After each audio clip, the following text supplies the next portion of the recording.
A Werewolf Shifter Romance, written by Amelia Hart. Chapter 1. Stolen Moonlight.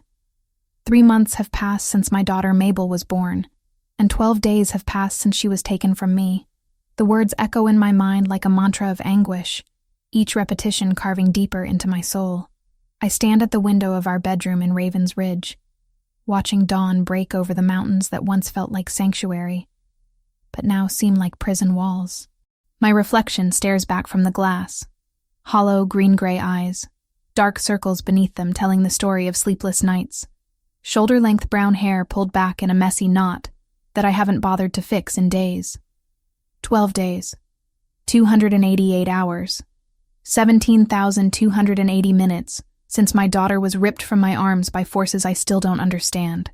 Behind me, I hear Caspian's measured breathing falter as he wakes. Even in sleep, he's been restless these past weeks, his alpha instincts on constant alert. The mate bond we share thrums with his immediate awareness of my distress, a connection that's become both comfort and torture. Through it, I feel his guilt, his rage, his desperate love for both Mabel and me. Sophie. His voice is rough with exhaustion and grief. Come back to bed. I don't turn around. I can't bear to see the same helpless fury in his blue, almost black eyes that's been there since the night our world shattered. I can still feel her, I whisper, my breath fogging the cold glass. Through whatever connection we share as mother and daughter. She's alive, Caspian. She's scared, but she's alive. The mattress creaks as he rises, and moments later his arms encircle me from behind. His warmth seeps through the thin fabric of my nightgown, but it can't touch the ice that's settled in my chest. At 24, I'd thought I understood loss. I'd buried my parents, survived foster care, built a life from nothing. But this is different. This is a piece of my soul walking around in the world without me, vulnerable and alone. We'll find her, Caspian murmurs against my hair. The same promise he's made every day since the attack. I swear to you, we'll bring her home. I want to believe him. I need to believe him. But as Luna of the Western Territories, I've learned that some promises are beyond even an Alpha King's power to keep. Let me tell you how we got here. How the happiness we'd built so carefully came crashing down in a single night. 3 months ago, Mabel entered the world during a snowstorm that seemed to shake the very foundations of Raven's Ridge. Dr. Martinez had warned us that the birth of a healer-alpha hybrid would be unlike anything in recorded shifter history, but nothing could have prepared us for the reality. The labor lasted 18 hours, during which my healing abilities went haywire, alternately accelerating and fighting the natural process. Caspian never left my side, lending me his strength through our bond while Owen coordinated with the medical team. When Mabel finally arrived, she came into the world glowing with an ethereal light that made everyone in the room gasp. She was perfect. 7 pounds, 2 ounces of pure miracle, with Caspian's dark hair and my green-gray eyes. But it was the warmth that radiated from her tiny body that marked her as something extraordinary. Dr. Martinez later theorized that Mabel had inherited not just my healing abilities and Caspian's alpha strength, but something entirely new. A power that combined and amplified both bloodlines. The first sign of her gifts came when she was only 6 weeks old. I'd brought her to one of our healing centers for a routine checkup when an injured wolf was brought in, barely clinging to life after a territorial dispute. Mabel had been sleeping in my arms, but the moment we entered the treatment room, she woke and began reaching toward the wounded animal. When I moved closer, allowing her tiny hand to brush against the wolf's fur, the change was instantaneous. Light poured from her fingers, and the animal's wounds began closing at a rate that amazed even me. Within minutes, injuries that should have taken weeks to heal were completely gone. Word of that incident spread through the shifter community faster than wildfire. Suddenly, every pack leader on the continent wanted to meet the miracle child. Some came bearing gifts and offers of alliance. Others arrived with barely concealed hunger in their eyes, studying Mabel as if she were a prize to be won rather than a child to be protected. Caspian had increased security around Raven's Ridge after that, but we'd both believed our home was impregnable. The compound had withstood attacks from human organizations, rogue shifters, and supernatural threats. We had hundreds of pack members, state-of-the-art security systems, and protective wards that had been strengthened by some of the most powerful mystics on the continent. We were wrong. The attack came on a Tuesday night in early autumn, when the first frost had begun painting the mountain peaks silver. Caspian and I had been called to an emergency council meeting in the main building. Reports of unusual activity from several neighboring territories that required immediate attention. It was the kind of crisis that demanded both our presence, and we'd reluctantly left Mabel in the care of our most trusted guards. Luna, our friend who'd helped me adjust to life at Raven's Ridge, was supposed to be watching her. 3 other shifters, all seasoned warriors, had been stationed around our private quarters. The entire compound was on high alert, with patrol teams circling the perimeter every 20 minutes. It wasn't enough. The investigation later revealed how thoroughly we had been infiltrated. Someone with intimate knowledge of our protective wards had been systematically weakening them over weeks, using a device that could temporarily neutralize supernatural barriers. The attack wasn't opportunistic. It was surgical, timed precisely for the 15-minute window when our patrol routes created a blind spot near the residential quarter. 3 of our own security protocols had been turned against us by someone who knew exactly how our defenses operated. The first sign of trouble came through the compound's communication system. Static where there should have been regular check-ins from the guard posts. Owen noticed it first, his expression shifting from mild concern to alarm as he tried to raise our home security team on the radio. "Something's wrong," he'd said, standing abruptly from the conference table. "I'm not getting responses from the house." Caspian and I were already moving before Owen finished speaking, our alpha instincts screaming danger. We ran through the compound's corridors, other pack members falling in behind us as word spread that something had happened at the alpha residence. The front door stood ajar, a sight that made my blood turn to ice. Inside, we found Luna unconscious on the living room floor, alive but badly injured. 2 of the guards were similarly incapacitated, hurt but breathing. The 3rd was nowhere to be found. Mabel's nursery was empty, her crib still warm but vacant. A window had been forced open, the protective wards around it somehow neutralized. On the floor lay a single black feather, but whether it was a calling card or simply coincidence, none of us could say. The search began immediately. Every available pack member spread out across the mountain, following scent trails that seemed to vanish into thin air. Caspian shifted into his massive wolf form and led hunting parties through the forest, while I used my heightened senses to search for any trace of our daughter's unique energy signature. We found nothing. It was as if Mabel had simply vanished from existence. The first ransom demand came 3 days later, not for money or territory, but for something far more valuable. The anonymous message, delivered by a human courier who claimed to know nothing about its origins, contained a single sentence. "The child will be returned when you understand what you've truly created." No demands, no negotiations, no clear indication of who had taken her or why. Since then, we followed every lead, chased every rumor, and interrogated every suspect we could find. The trail has led us to abandoned warehouses, remote cabins, and underground lairs where rogue shifters gather. Each dead end has been another blow to our hope, another day stolen from our daughter's childhood. The worst part is not knowing why she was taken. Without understanding the kidnappers' motives, we can't predict their next move or anticipate how to get her back. Are they planning to use her healing abilities for their own purposes? Do they want to study her unique hybrid nature? Or is this simply the cruelest form of psychological warfare, designed to break the most powerful alpha pair on the continent? I press my hand against the window, watching our pack members go about their morning routines in the courtyard below. Even from this distance, I can see the tension in their movements, the way their eyes constantly scan the horizon for threats. Mabel's kidnapping hasn't just devastated Caspian and me. It's shaken the confidence of everyone who calls Raven's Ridge home. "We have a lead," Caspian says quietly behind me, his voice carefully controlled. "Owen's been monitoring communications from the Northern Territories. There's been unusual activity around the Blackwater Valley." I turn to face him, searching his expression for any sign of real hope. "What kind of activity?" "Pack movements that don't match any known territorial agreements. Strangers asking questions about healing abilities. And," he hesitates, as if weighing whether to share what comes next, A report of someone matching your description being seen near the old mining settlements. My heart skips. Someone matching my description?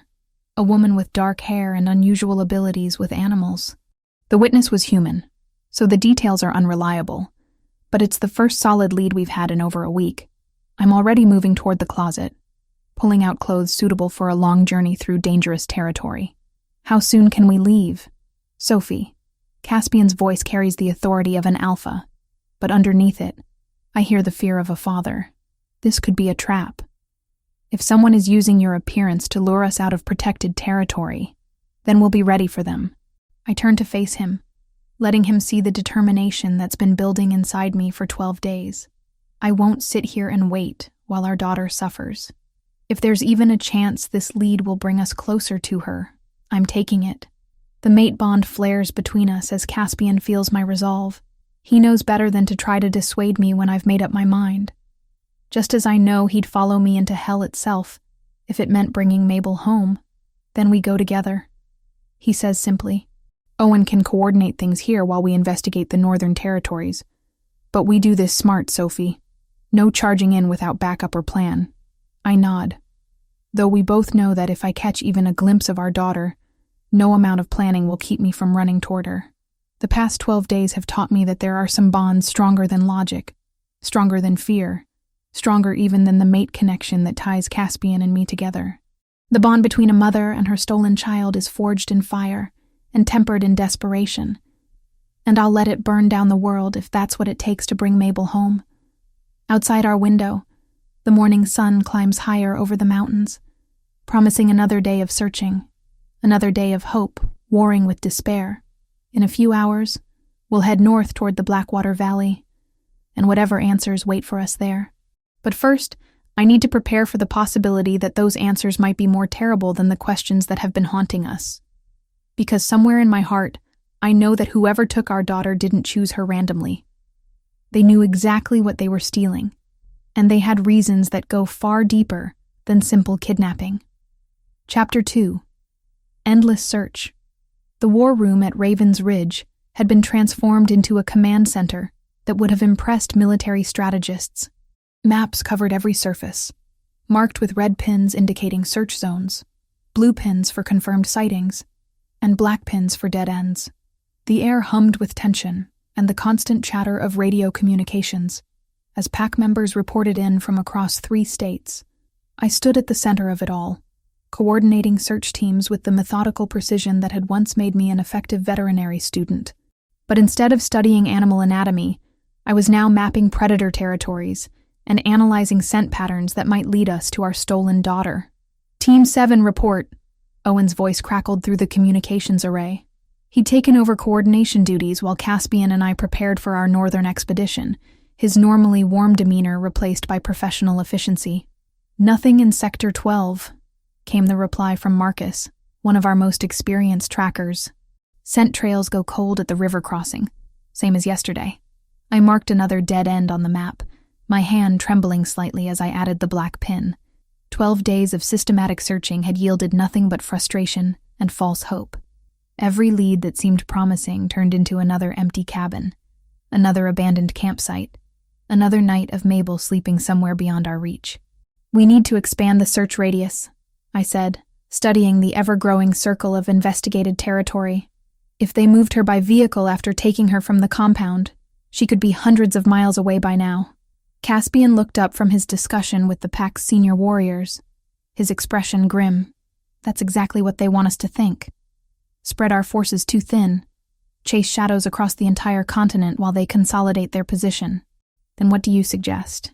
The words came out sharper than I intended, but patience had become a luxury I couldn't afford. We sit here and hope they bring her back out of the goodness of their hearts? The room fell silent. Every pack member present could feel the tension radiating between their alpha pair, the stress fractures appearing in what had always been an unshakable partnership. Through our mate bond, I felt Caspian's immediate regret at having to be the voice of strategic caution when every instinct screamed to tear the world apart looking for our child. I'm sorry, I said quietly, forcing my voice back to something resembling calm. I know you want her back as much as I do. I can't stand the thought of her being afraid and not understanding why we haven't come for her yet. Luna approached from her monitoring station, still moving carefully due to the injuries she'd sustained during the attack. The guilt in her eyes was almost painful to witness.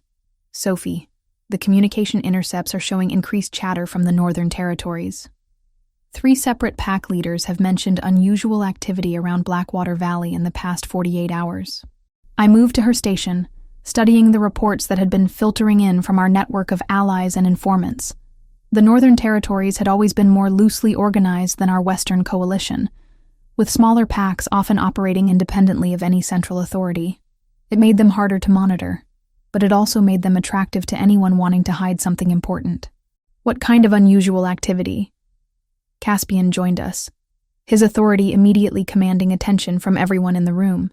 Strangers asking questions about healing abilities. Luna read from her notes.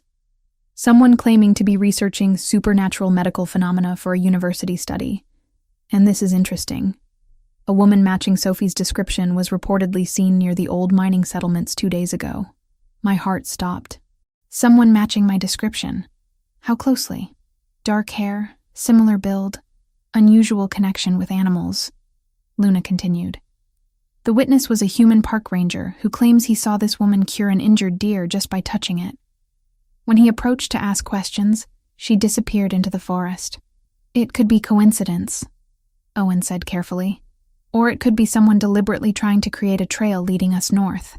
Either way, it's our best lead in over a week, I replied, already mentally calculating travel times and resource allocation. If there's even a chance someone with abilities similar to mine is in that area, we have to investigate. Caspian studied the reports for several more minutes, his strategic mind weighing risks against potential rewards. The Blackwater territory is controlled by Alpha Ezra Fenwick. His pack has been isolationist for years, barely participating in regional councils. If someone wanted to hide in the Northern Territories, his land would be the logical choice. Do you know this Fenwick? I asked, trying to keep the desperation out of my voice. We've met at formal gatherings, but he's never been interested in building alliances. Keeps to himself, runs his territory like a private kingdom. Caspian's expression darkened. There have been rumors about his methods, nothing concrete enough to justify intervention, but enough to make other alphas uncomfortable. The description sent ice through my veins. If Mabel was being held by someone with questionable ethics and no accountability to the larger shifter community, her situation could be even more precarious than we'd feared. What kind of rumors? I pressed. Harsh treatment of pack members who question his authority, willingness to use violence to solve territorial disputes, and... Caspian hesitated. Stories about him being involved with supernatural entities that most packs avoid. Owen looked up from his communications array. That actually aligns with some of the intercepts we've been receiving. There have been mentions of old agreements and ancient debts in connection with the Northern Territories. And something else, references to mediators and supernatural consultants who've been approaching various pack leaders with offers of assistance for complex mystical problems. Ancient debts. The phrase triggered something in my memory, a conversation I'd had months ago with one of the pack's historians about bloodline obligations and supernatural contracts. Could someone have claimed Mabel because of some kind of inherited obligation? It's possible, Caspian admitted reluctantly. There are old stories about debts that pass from parent to child, magical contracts that bind entire bloodlines. But most of those are considered legends. Most legends have some basis in reality, I pointed out, especially in our world. Dr. Martinez chose that moment to enter the war room, her medical bag in hand, and concern written across her features. Sophie, when was the last time you ate something? Or slept for more than 2 hours at a time? I'm fine, I said automatically, though even I could hear the exhaustion in my voice. No, you're not. Dr. Martinez moved to my side, placing her hand on my forehead to check for fever. You've been running on adrenaline and determination for almost 2 weeks. Your body is starting to show signs of serious stress. Through our bond, I felt Caspian's immediate alarm as he registered what Dr. Martinez was observing. Sophie, you can't help Mabel if you collapse from exhaustion. I can't help her by taking naps either, I snapped, then immediately regretted the outburst. I'm sorry. I know you're all trying to help. But every minute we spend here is another minute she's out there without us. Dr. Martinez's expression softened with understanding. I know the urgency you feel is overwhelming. But consider this. If and when we do locate Mabel, you're going to need every ounce of strength you possess. Whatever situation we find her in, she'll need her mother to be at full capacity. The logic was undeniable, but accepting it felt like betrayal. How could I rest when my 3-month-old daughter was somewhere in the world, possibly afraid, possibly hurt, definitely wondering why her parents hadn't come for her yet? The Northern Expedition team is ready, Owen announced. 12 of our best trackers, full communication equipment, and backup protocols in place. We can leave within the hour. Good. I moved toward the door, ready to gather my gear and hit the road. The sooner we reach Blackwater Valley, the sooner we'll know if this lead has substance. Sophie, wait. Caspian's voice carried just enough alpha authority to stop me in my tracks. We need to discuss strategy before we leave.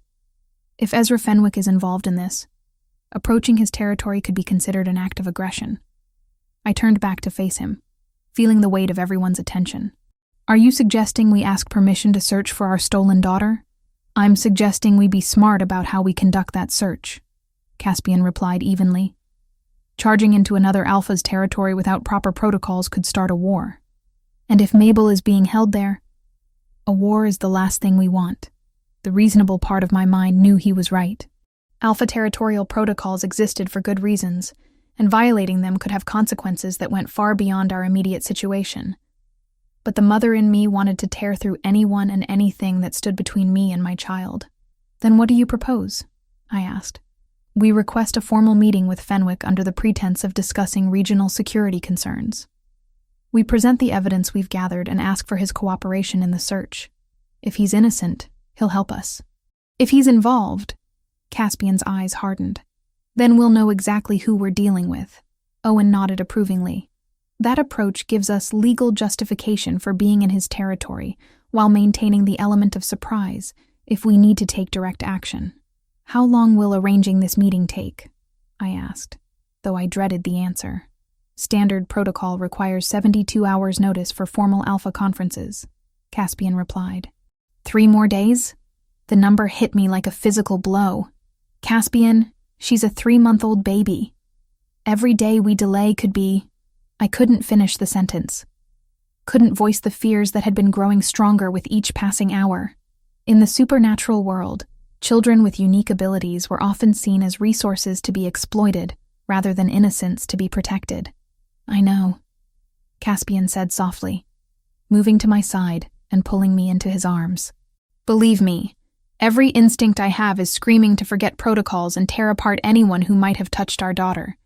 But if we do this wrong, we could lose our only chance to bring her home safely. Through our bond, I felt his internal struggle. The conflict between his role as a responsible leader and his desperate need to protect his family.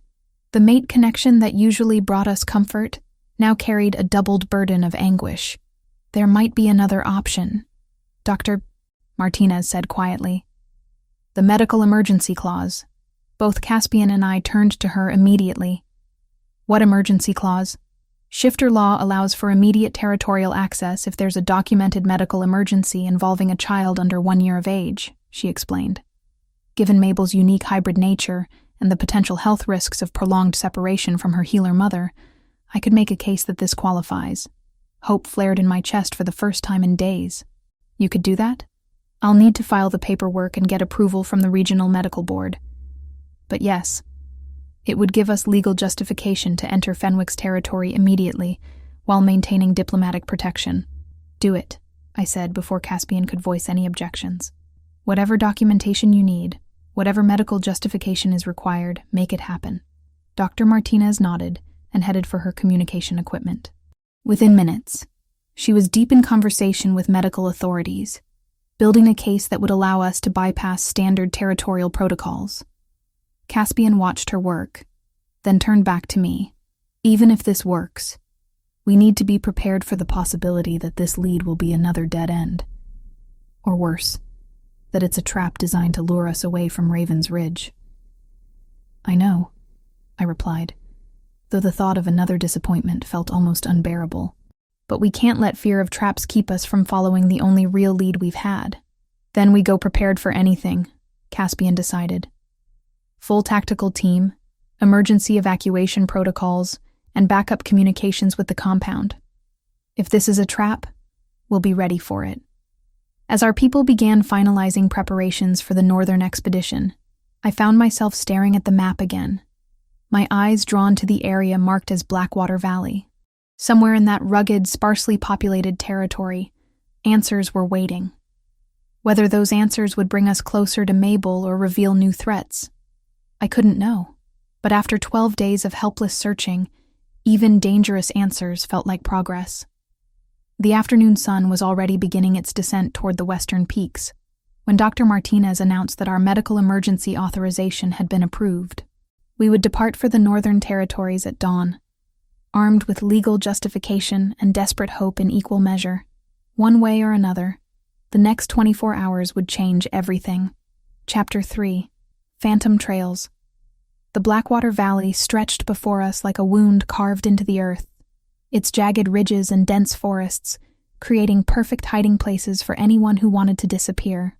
Our convoy of 3 vehicles wound through narrow mountain roads that hadn't seen maintenance in decades, each pothole and sharp turn a reminder of how far we'd traveled from civilization. I sat in the passenger seat of the lead SUV, my hands pressed against the window as I searched for any sign of supernatural activity.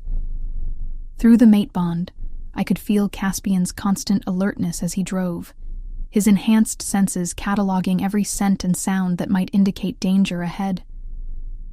2 miles to the territorial boundary, Owen's voice crackled through our communication system from the second vehicle. No signs of border patrols yet. That was unusual. Most Alpha territories maintained visible security presence at their borders, both as a deterrent and as a courtesy warning to visiting shifters. Ezra Fenwick's apparent lack of obvious defenses could mean confidence in his security measures, or it could mean he had something to hide. The moment we crossed into Fenwick's territory, I felt it. A shift in the spiritual atmosphere that made my healer senses recoil. The air itself seemed charged with desperation and barely controlled panic. Emotions so intense they left an almost physical residue on the landscape. "Something's wrong here," I said, pressing my hand to my chest as waves of anxiety washed over me. "The entire territory feels like it's in crisis." Caspian immediately began scanning the tree line for threats. "Wrong how?" "Fear. But not the kind that comes from immediate danger. This is deeper, like someone has been living in terror for weeks." I closed my eyes, trying to filter through the emotional chaos to find anything that might lead us to Mabel. And there's something else. Urgency. Someone here is running out of time. Our convoy pulled off the main road near a cluster of abandoned hunting cabins, their windows dark and boards rotting from years of neglect. Owen's team immediately began setting up a temporary command post, while our supernatural trackers prepared to deploy their enhanced abilities. "Got something," announced Marcus, our best scent tracker, as he emerged from the forest carrying a small piece of fabric. This was caught on a thorn bush about half a mile north. Fresh enough to have been placed within the last few days. I took the fabric from his hands, and the moment my fingers touched it, visions exploded behind my eyes. Flashes of movement through dark trees, the sound of a baby crying, glimpses of rough stone walls illuminated by flickering torchlight. "Mabel," I gasped, swaying as the images faded. "She's been here, recent enough that I can still feel the echo of her presence." "What did you see?" Caspian asked, steadying me with his hands on my shoulders. "Stone buildings. Underground, I think. And she's not alone. There are other people there, but I couldn't see their faces clearly." I studied the fabric more closely, noting its quality and weave. "This isn't from her clothes. Someone else lost this." Owen approached with his tactical team, their expressions grim. "We found evidence of regular patrols through this area. At least 8 different individuals, all moving with military precision. And something else. Trap markers." "What kind of traps?" Caspian's voice carried the dangerous edge that appeared whenever threats to his family were involved. "Pitfalls covered with branches. Tripwires connected to alarms. Someone has turned this entire section of forest into a maze designed to capture or delay anyone following specific trails. The implications were chilling. We weren't just tracking kidnappers. We were walking into a carefully prepared battleground where every advantage belonged to our opponents. "They know we're coming," I said, the certainty settling in my stomach like ice. All of this preparation, the traps, the misdirection, they've been planning for us to follow this trail. All of this preparation, the traps, the misdirection, they've been planning for us to follow this trail. And Owen's intelligence about those mystical mediators suggests this isn't just Fenwick acting alone. Someone's been coordinating multiple desperate situations across the territories. Then we give them what they expect, Caspian decided, but not the way they're expecting it. Before he could elaborate, the sound of approaching engines echoed through the valley. 3 black SUVs emerged from the forest, moving at high speed directly toward our position. They stopped just beyond effective weapons range, their tinted windows preventing us from seeing the occupants. "Fenwick?" Owen asked, raising his rifle to a ready position. "Has to be," Caspian replied. "The question is whether he's here to help or eliminate us." The answer came when the lead vehicle's door opened and a man emerged who could only be Alpha Ezra Fenwick. Tall and powerfully built, he moved with the controlled aggression of someone who had been pushed beyond his limits. His dark hair was disheveled, his clothes showed signs of days spent in the wilderness, and his eyes held a wildness that spoke of desperation approaching the breaking point. "You need to leave," he called across the clearing, his voice carrying the authority of an alpha accustomed to being obeyed without question. "This territory is under emergency protocols. We have legal authorization to be here," Caspian replied, stepping forward to meet the challenge. "Medical emergency provisions regarding a kidnapped child. I don't care what authorization you think you have," Fenwick snarled, his control beginning to fray. "You have no idea what you're interfering with." I moved to Caspian's side, letting Fenwick see the desperation in my own eyes. "Someone took my daughter. If you know anything about missing children in this territory, please help us." For a moment, Fenwick's aggressive posture faltered. I saw recognition flicker across his features, the acknowledgement of shared anguish that only another parent could understand. But then his walls slammed back into place, harder than before. "I can't help you," he said. But the words came out strained, as if they were being forced from him against his will. "And you can't help me. Some situations are beyond outside intervention. Try us," Caspian challenged. "We've dealt with supernatural threats before." "Not like this," Fenwick replied with bitter certainty. "You think you understand the darkness that exists in our world, but you've only seen the surface. There are powers that make your mate bond look like a child's game, obligations that transcend pack loyalty or family love." The way he spoke sent chills down my spine. This wasn't just another territorial alpha protecting his domain. This was someone trapped in circumstances beyond his control, someone who had been backed into a corner with no acceptable options. "What obligations?" I asked. "What power has such a hold over you that you can't even accept help finding missing children?" Fenwick's laugh was harsh and empty. "You wouldn't understand. You've built your life on the assumption that good intentions and healing powers can solve any problem. Some debts can't be healed away, Sophie Cross." The use of my name made it clear that he knew exactly who we were and why we were here. This wasn't a chance encounter. It was a confrontation he had been expecting, possibly even engineering. "Then explain it to us," Caspian said. "Give us a reason to understand why you're standing between us and our daughter." "Because some choices destroy everyone who touches them," Fenwick replied, his voice dropping to barely above a whisper. "Because sometimes the only way to save one life is to sacrifice another, and the people making those choices don't get the luxury of clean consciences." Owen had been slowly positioning our people during the conversation, preparing for the possibility that negotiations would break down into violence. But I could see that Fenwick's team was doing the same thing, their movements suggesting professional military training rather than typical pack tactics. "Who is making you do this?" I asked directly. "Who has enough power over an alpha to force him into whatever situation you're describing?" Fenwick stared at me for a long moment, and I saw something break behind his eyes. For just an instant, the mask of aggressive authority slipped, revealing the face of a man who was drowning in circumstances beyond his control. "You really don't understand," he said finally. "This isn't about power over me. This is about choices I made years ago that are finally demanding payment. This is about consequences that don't care about fairness or justice or the safety of innocent children. What consequences? Caspian pressed. The kind that follow you across lifetimes, Fenwick replied. The kind that compound with interest until the debt becomes impossible to ignore. Before either of us could respond, alarms began sounding from our communication equipment. Marcus's voice crackled through the radio with urgent intensity. Movement on all flanks. At least 20 hostiles approaching through the forest, using supernatural concealment techniques. Ezra, I said, sudden understanding flooding through me.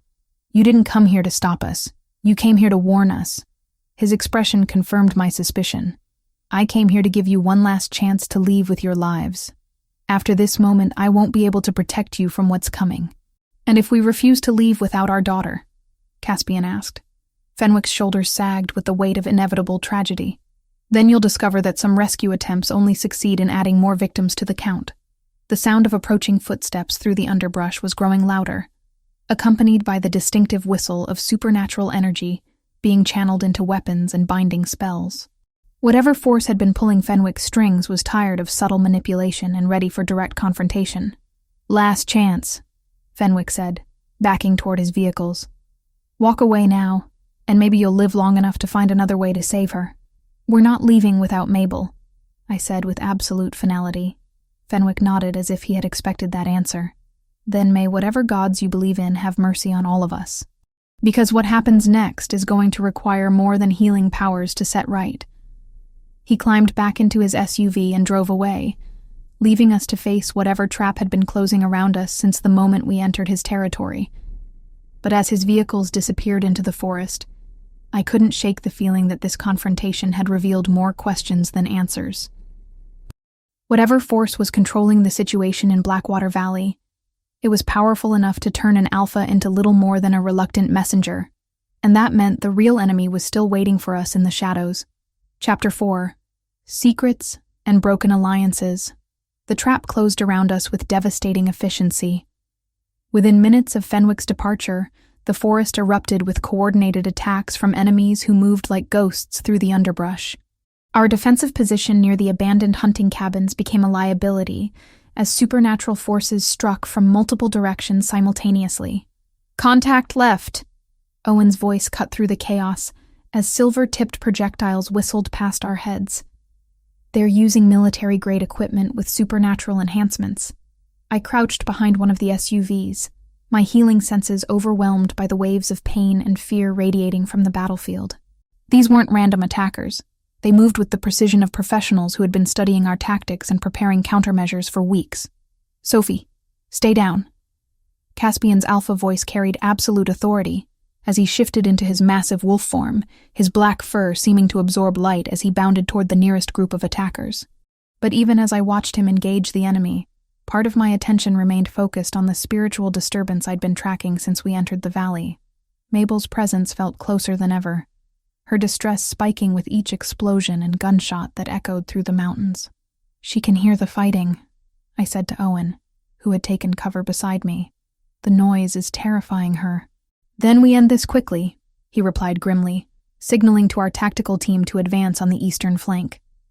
The battle raged for 20 minutes that felt like hours. Our attackers used weapons I'd never seen before, devices that fired nets charged with electrical energy, projectiles that released clouds of sedative gas, and something that looked like technological crossbows, but fired bolts of pure force rather than physical ammunition. When the shooting finally stopped, 3 of our team members were down with serious injuries, and we had captured exactly no one. Our enemies had retreated as systematically as they had attacked, leaving behind only spent casings and the lingering scent of supernatural power. Professional extraction, Marcus reported as he examined the abandoned equipment. Someone with serious resources and extensive knowledge of shifter physiology designed these weapons specifically to incapacitate rather than kill. They want us alive, I realized with growing unease. This whole attack was designed to capture, not eliminate us. Caspian had shifted back to human form, his clothes torn and bloodied from multiple encounters during the fight, which means they have plans for us beyond simple territorial defense. Owen approached with a device he'd recovered from one of the abandoned positions. This is sophisticated surveillance equipment. They've been watching us since we entered the valley, possibly since we left Raven's Ridge. The implications hit me like ice water. How long have they been planning this? How much do they know about our capabilities, our tactics, our weaknesses? Enough to engineer a situation where we'd feel compelled to come here, Caspian replied, his expression dark with understanding. The sightings, the reports of someone matching your description, the evidence trail leading to Blackwater Valley, all of it could have been carefully constructed bait. I stood up from behind our defensive position, surveying the battlefield with new eyes. Then where is she? If this was all designed to lure us here, where is Mabel? Before anyone could answer, my phone buzzed with an incoming text message from an unknown number. The words on the screen made my blood freeze. The child is safe for now. Continue following the trail north. Come alone, or the next message will contain proof that your daughter is no longer breathing. Absolutely not, Caspian said after reading the message over my shoulder. This is obviously a trap designed to separate us from our support team. They already demonstrated they can attack us even with full tactical support, I pointed out, and they made it clear that following their instructions is the only way to keep Mabel alive. Owen studied the message on my phone, his expression troubled. The phrasing is specific. Continue following the trail north. Suggests they know exactly where we are and where they want us to go next, which could mean they've been hurting us from the beginning, Caspian realized. Every decision we've made, every lead we've followed, might have been guided by their manipulation. The thought was sickening. If our enemies had been controlling our investigation from the start, then they knew our capabilities, our psychological weaknesses, and our desperation better than we knew ourselves. We weren't rescuers. We were pieces being moved around a board by players whose game we didn't understand. There has to be another way, I said. Though even as I spoke the words, I knew they weren't true.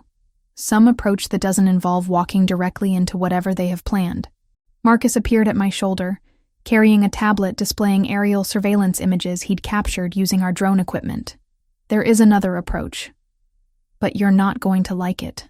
The images showed a complex of buildings hidden deep in the forest, accessible only by a single mountain road that wound through terrain perfectly suited for ambushes.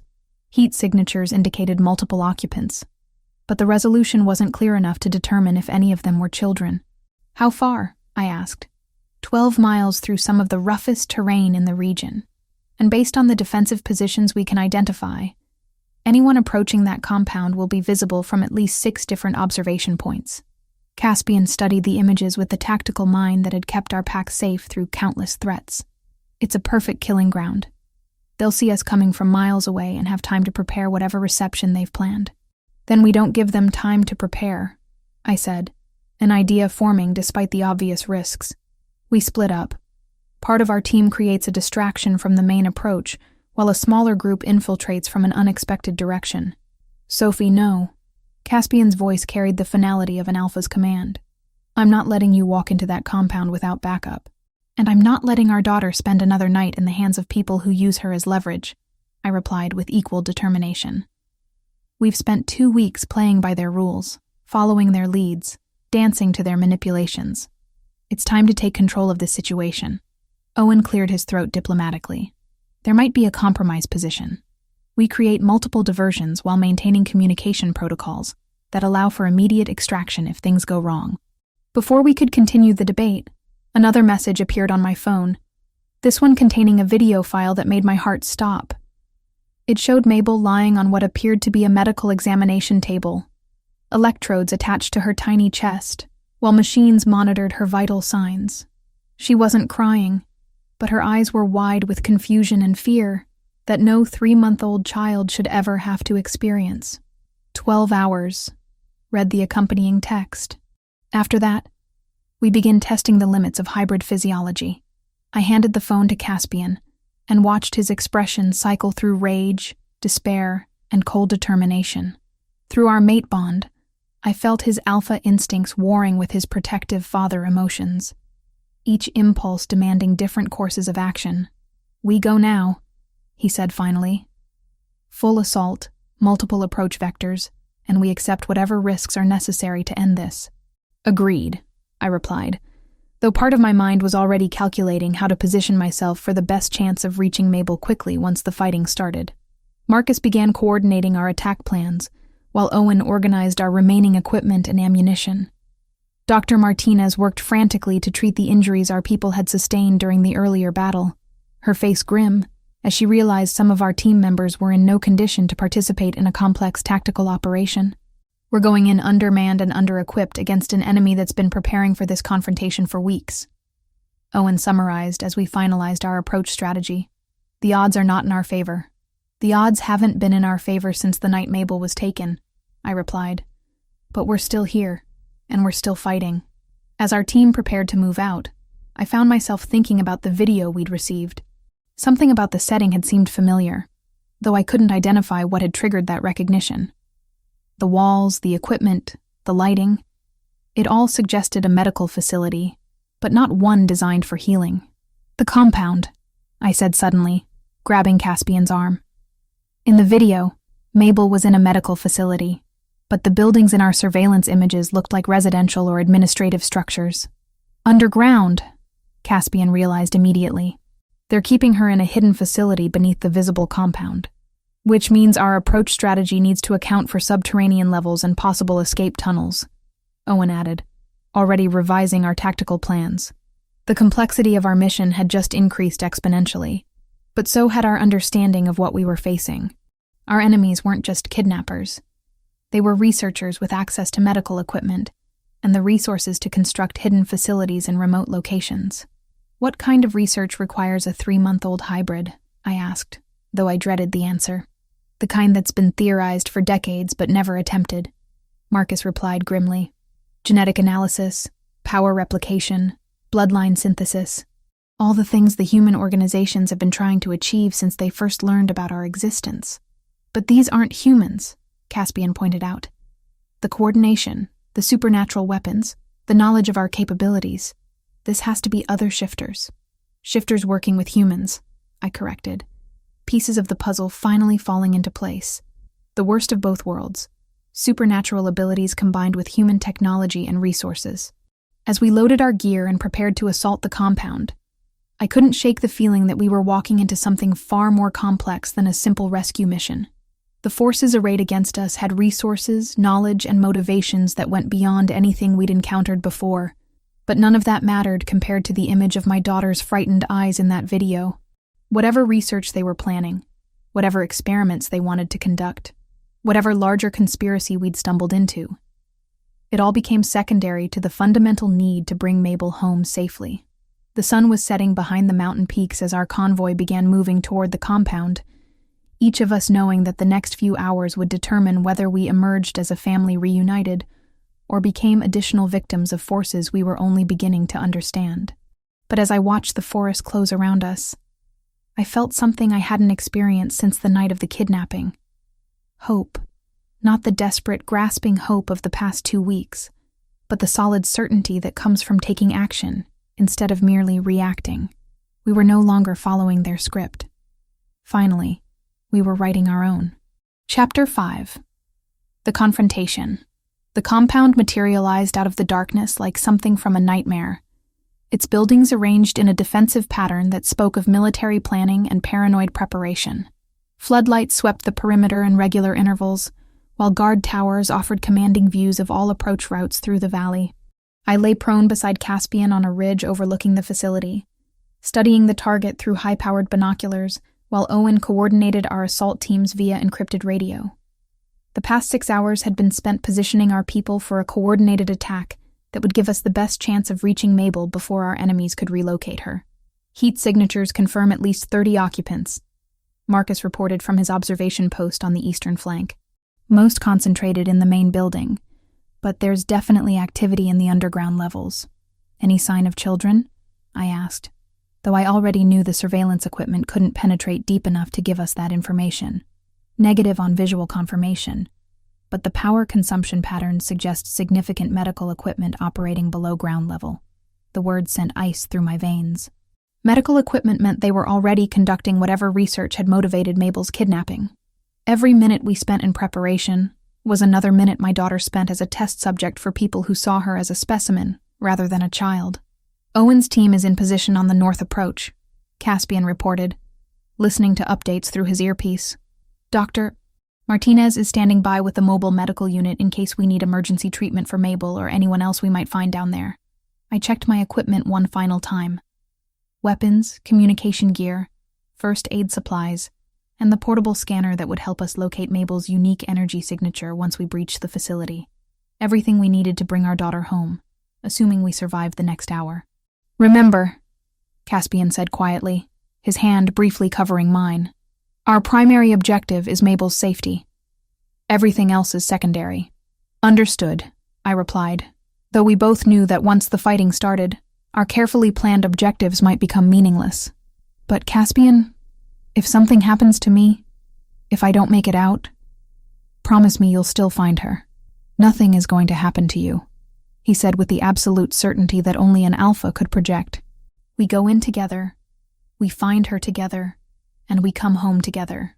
Through our mate bond, I felt his determination reinforcing my own courage. Whatever waited for us in that compound, we would face it as partners, drawing strength from the connection that had survived every challenge our enemies had thrown at us. All teams report ready. Owen's voice crackled through our communications. Assault commences in 60 seconds. I took a deep breath, centering myself for what was about to come. Through my healer senses, I could feel Mabel's presence somewhere beneath the buildings below. Alive, frightened, but unmistakably our daughter. That connection would guide me through whatever maze they had constructed to keep her hidden.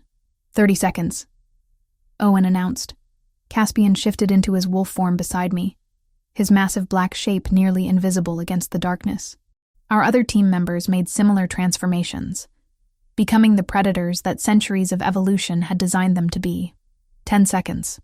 I closed my eyes and extended my supernatural senses as far as they would reach, mapping the emotional landscape of the compound below.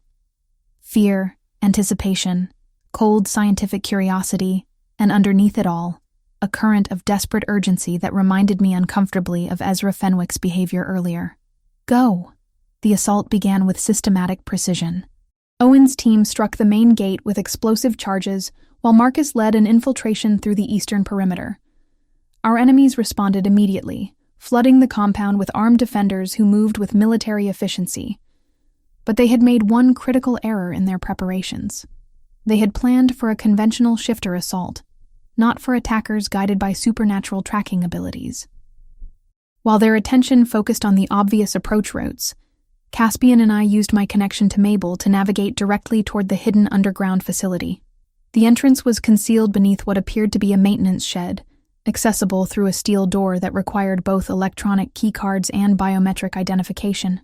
Caspian's enhanced strength solved the access problem by tearing the door completely off its hinges.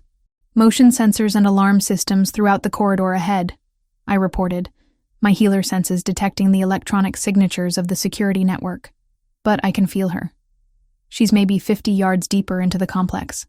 We moved through sterile corridors that reminded me uncomfortably of the facility where Victor Crane had held me months earlier.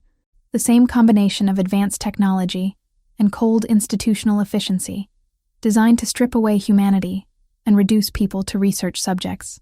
Contact ahead, Caspian warned, his enhanced hearing detecting movement before my human senses could register it. 3 guards emerged from concealed positions, wielding weapons that crackled with electrical energy. But their tactical training hadn't prepared them for the fury of an alpha protecting his child. Caspian disabled all 3 within seconds, his wolf form moving with lethal grace through their defensive formation. The corridor branched into multiple directions, each leading deeper into the underground complex. But my connection to Mabel pulled me unerringly toward the left passage, past laboratories filled with equipment I didn't recognize, and holding cells that made my stomach turn with their implications.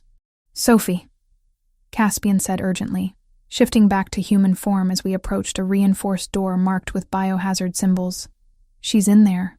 I pressed my hand against the door, feeling Mabel's presence so strongly it made me dizzy. She was alive, conscious, and calling for me with the wordless desperation that only a terrified child could project. Stand back, I said, channeling healing energy into destructive force for the second time in my life. The door exploded inward, revealing a medical facility that made Victor Crane's laboratory look primitive by comparison. Monitoring equipment lined the walls, connected to the examination table where my 3-month-old daughter lay restrained by devices designed for someone much larger than a baby. But Mabel wasn't alone in the room. A small girl, perhaps 7 years old, lay on a second examination table, her breathing shallow and her skin pale with illness that radiated supernatural wrongness. Dark veins were visible beneath her skin, pulsing with energy that felt like corruption made manifest. "You're too late," said a voice from the shadows beside the monitoring equipment. Ezra Fenwick stepped into the light, but he looked nothing like the confident alpha we had encountered earlier. His clothes were torn, his face was marked with cuts and bruises, and his eyes held the hollow desperation of someone who had been pushed beyond all endurance. "Fenwick!" Caspian snarled, immediately positioning himself between the other alpha and our daughter. "I should have known you were behind this." "Behind it?" Fenwick laughed bitterly. "You think I chose any of this? You think I wanted to watch my daughter die while I orchestrated the kidnapping of yours? Your daughter?" I looked back at the sick child on the second table, understanding beginning to dawn. "That's Sabine, my 7-year-old daughter who has been dying for 3 weeks because of choices I made years ago," Fenwick confirmed, his voice breaking with anguish. "Choices that are finally demanding payment in blood." I moved toward Mabel's table, my hands already glowing with healing energy as I began disconnecting the monitoring equipment. She was unharmed, but terrified, her tiny fists reaching toward me with desperate need. "Don't," Fenwick said urgently. "If you remove her from the monitoring system before the process is complete, both children will die." "What process?" Caspian demanded. But I was already reading the data from the medical displays. The equipment was measuring energy transfer between the 2 children. Power flowing from Mabel's hybrid healing abilities into Sabine's corrupted system. They were using my daughter as a living battery to keep the other child alive. "How long has this been running?" I asked, horrified by the implications. 72 hours, Fenwick replied, "since the moment we brought her here. It's the only thing that's kept Sabine breathing." "And what happens when Mabel's strength fails?" Caspian's voice carried death in its undertones. Fenwick's silence was answer enough. "You're killing our daughter to save yours," I said, the full scope of his betrayal becoming clear. "You planned this entire operation, manipulated us into coming here, all so you could sacrifice Mabel for Sabine." "Not sacrifice," Fenwick protested desperately. "The original plan was different.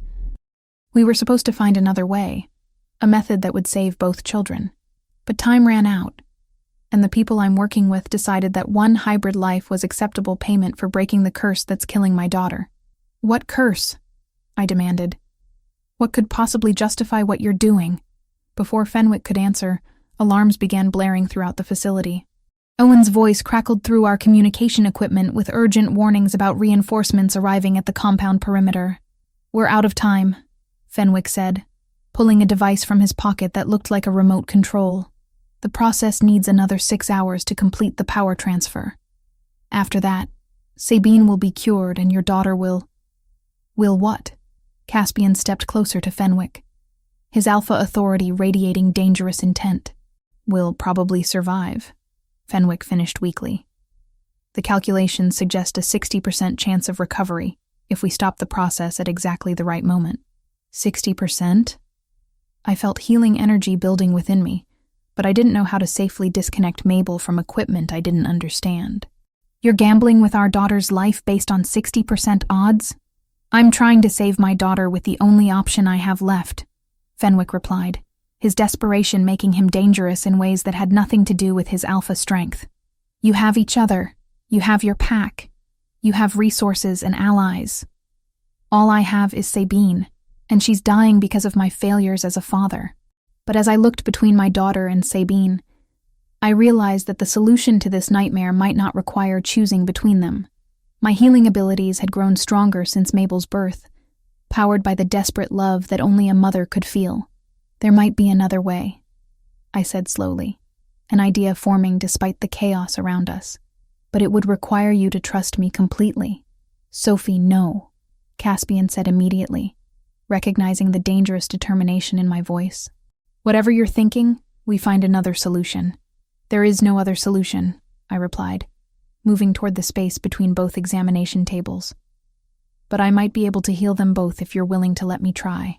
Fenwick stared at me with desperate hope warring against protective skepticism. What would you need to do? Channel healing energy into both children simultaneously while using our mate bond to draw additional power from Caspian, I explained, though I wasn't entirely certain the technique would work. It's never been attempted before, but the theory is sound.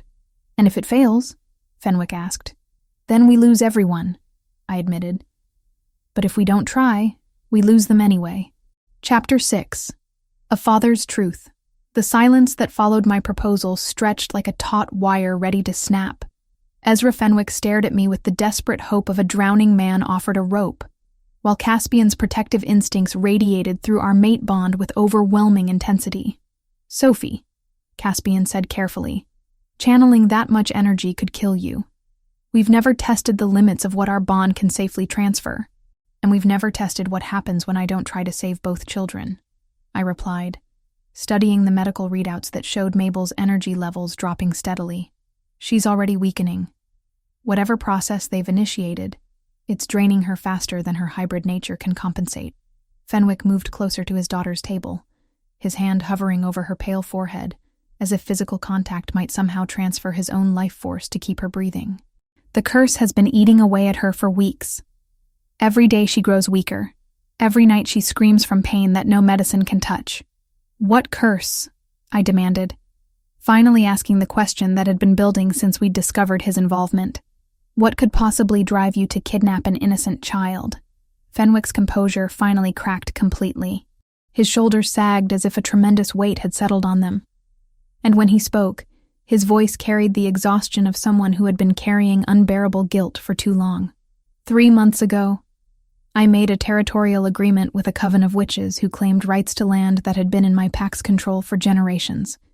He began, his eyes never leaving his daughter's face. I refused their demands, drove them from the territory with force, and thought that was the end of it.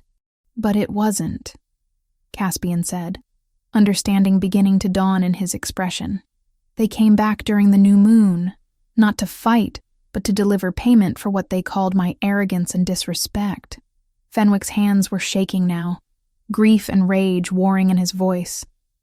They performed a blood curse on Sabine while she slept, binding her life force to a countdown that would drain her completely within 90 days.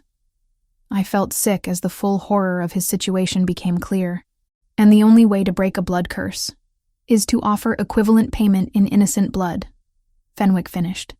They told me exactly what would be required. The life force of another child, one that could sustain the breaking ritual. So you researched hybrid children and targeted our daughter. Caspian's voice carried death in its undertones. I researched every option, Fenwick snapped, his alpha authority flaring despite his desperate circumstances. I spent weeks looking for alternatives, consulting with every mystic and healer I could contact. The answer was always the same. Only the blood of a healer hybrid could provide enough power to break a curse of this magnitude. And you decided our daughter's life was worth less than your daughter's, I said, though I tried to keep judgment out of my voice. As a mother, I understood the terrible arithmetic that desperation could create. I decided that I would do anything necessary to save the only family I have left. Fenwick replied, Sabine's mother died when she was 3. She's all I have in this world. And watching her suffer because of my mistakes has been destroying me piece by piece. We need to make a decision now, I said, studying both children with my enhanced senses. Mabel's energy levels are dropping faster than Sabine can absorb them. If this process continues much longer, we'll lose them both. What exactly are you proposing? Fenwick asked, desperation making him willing to consider options that would have seemed impossible under normal circumstances. I channel healing energy directly into both children while using my mate bond with Caspian to draw additional power, I explained, positioning myself between the 2 examination tables. Instead of letting Mabel's energy drain into Sabine passively, I actively guide the healing process to address both the curse and Mabel's exhaustion simultaneously. That's never been attempted, Fenwick said, though hope was beginning to replace despair in his voice. Because no one has ever had access to a healer hybrid child and an alpha mate bond at the same time, I replied. The combination might provide enough power to break the curse without sacrificing anyone. Caspian moved to stand behind me, his hands settling on my shoulders in preparation for the most dangerous healing ritual either of us had ever attempted. Through our bond, I felt his absolute trust despite his terror at the risks we were about to take. "If this kills you, I'll never forgive myself," he said quietly. "If we don't try, I'll never forgive myself," I replied, beginning to channel energy into my hands. But before I could begin the healing process, Fenwick suddenly stepped back from his daughter's table, his expression stricken with realization. "I can't," he whispered, staring at Mabel with horror. "I can't let you risk your life to fix my mistakes. I can't be responsible for orphaning your daughter, even if it means saving mine." "Ezra," I said gently, using his first name deliberately to cut through his alpha posturing. "This isn't about responsibility or blame anymore. This is about two children who need help, and parents who love them enough to try anything. But if the ritual fails, then we fail together," I interrupted. "But if we don't try, Sabine dies anyway, and Mabel might not survive having her energy drained for much longer." Fenwick looked between his dying daughter and my exhausted child, the weight of impossible choices visible in every line of his face. This was the moment when he had to decide whether his role as a father could overcome his guilt as a kidnapper. "What do you need me to do?" he asked finally. "Hold Sabine's hand and focus on your love for her," I instructed, beginning to build healing energy in my core. The curse feeds on despair and guilt. The more powerfully you can project protective love, the weaker its hold on her will become. I placed one hand on Mabel's chest and reached across to touch Sabine's arm, immediately feeling the wrongness that permeated the older child's system. The curse was like a parasite feeding on her life force, growing stronger even as it consumed what it needed to survive.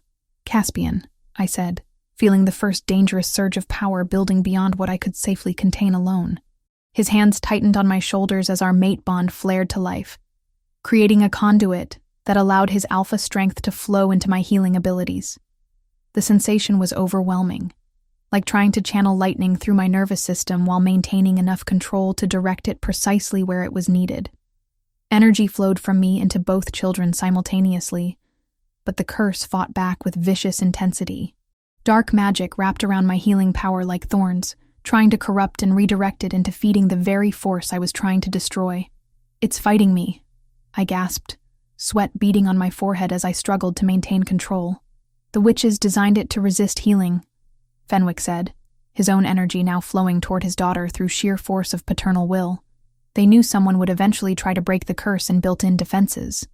But they hadn't accounted for the unique combination of energies I could access. Mabel's hybrid nature provided healing power that operated on frequencies the curse couldn't fully block, while Caspian's alpha strength gave me the raw force needed to overwhelm the dark magic's defenses. Slowly, painfully, I began to feel the curse weakening its hold on Sabine's life force. At the same time, Mabel's energy levels stabilized as I channeled power back into her exhausted system.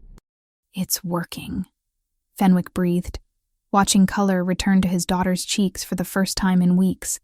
But the effort was taking everything I had. Through the mate bond, I felt Caspian pouring his strength into me. But even our combined power was barely enough to maintain the delicate balance required to heal both children without killing myself in the process. "Sophie," Caspian warned, feeling my vital signs fluctuating dangerously.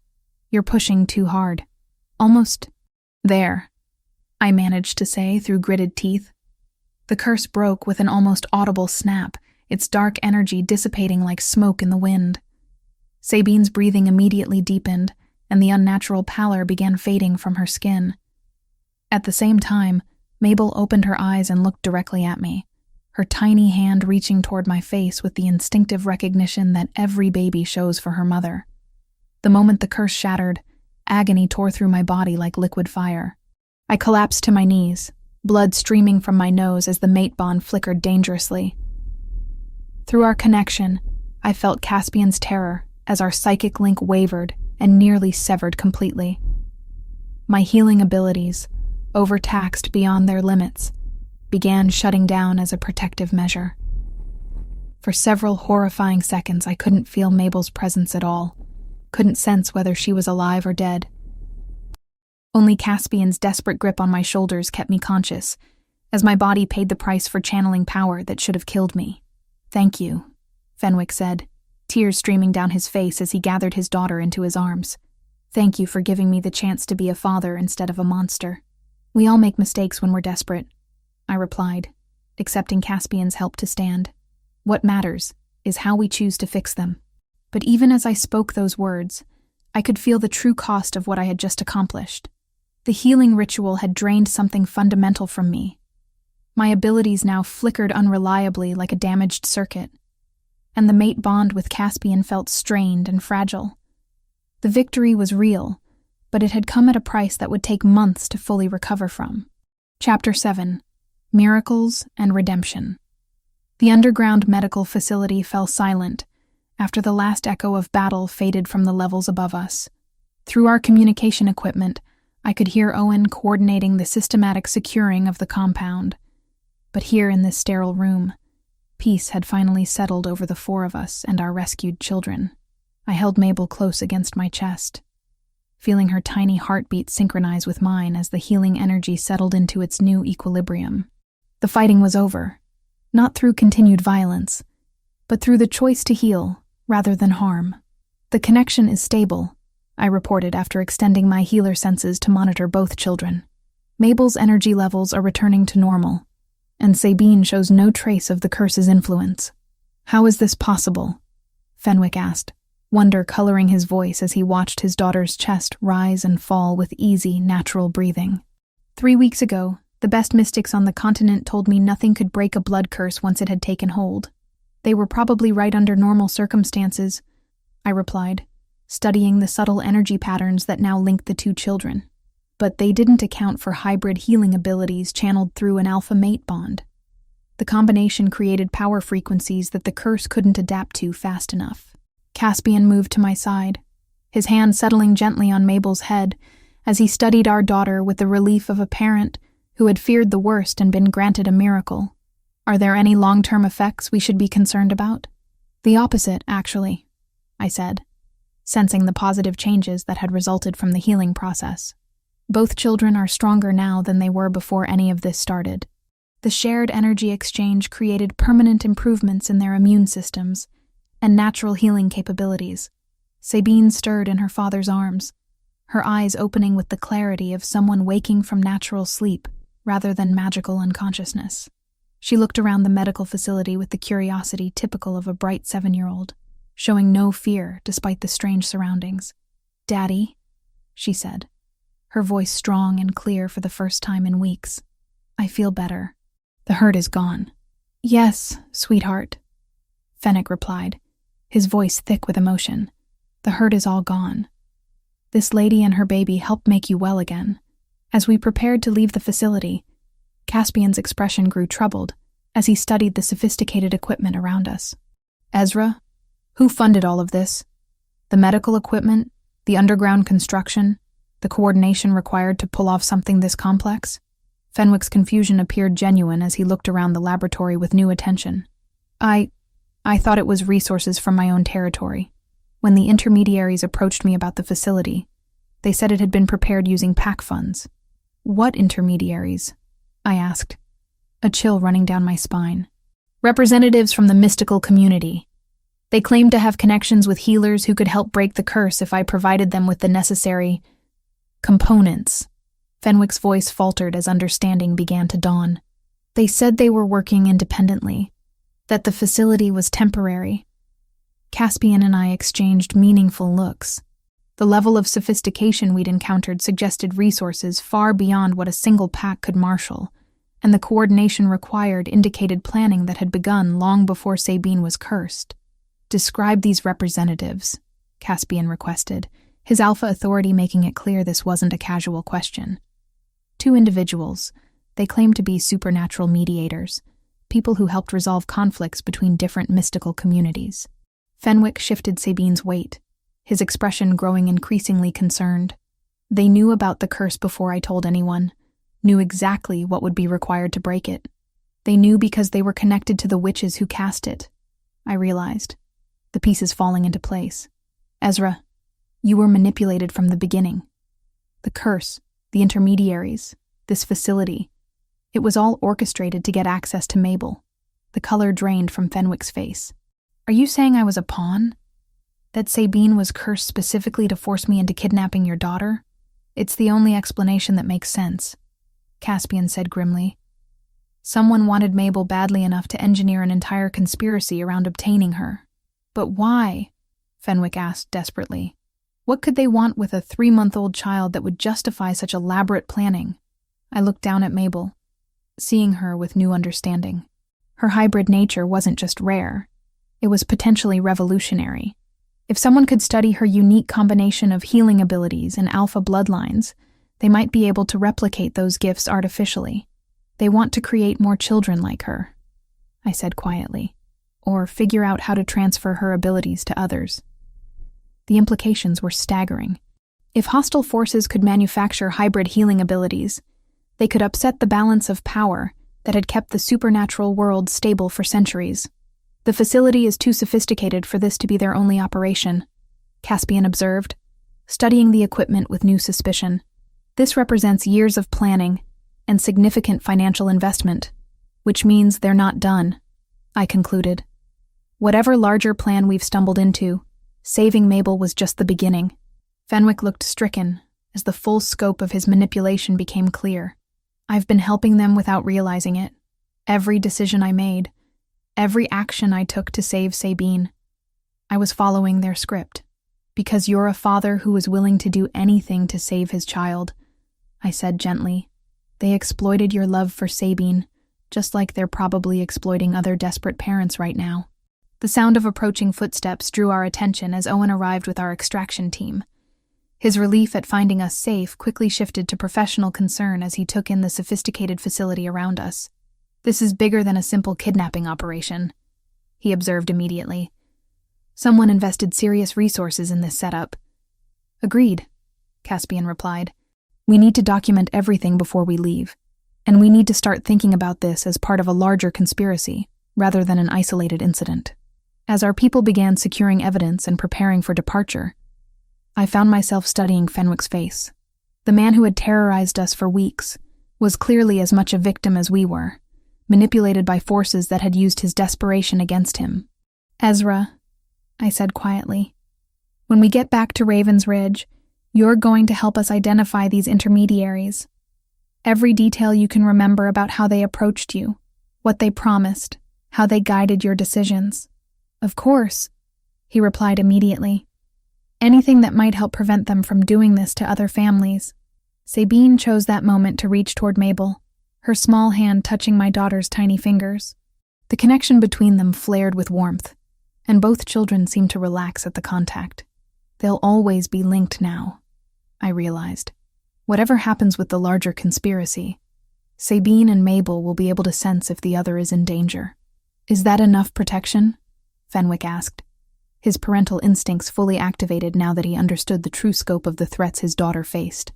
It's a start, Caspian replied. But we're going to need to completely restructure our security protocols. If this conspiracy is as extensive as it appears, they'll try again.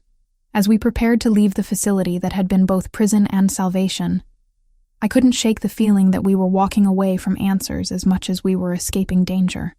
Whoever had orchestrated Sabine's curse and Mabel's kidnapping was still out there, still planning, still working toward goals we didn't fully understand.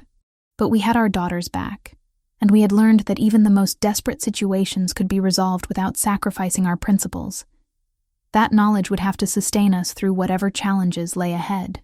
Sophie, Fenwick said as we reached the facility's exit, I want you to know that regardless of what the council decides about my punishment, I'll spend the rest of my life making sure Sabine never becomes a target again.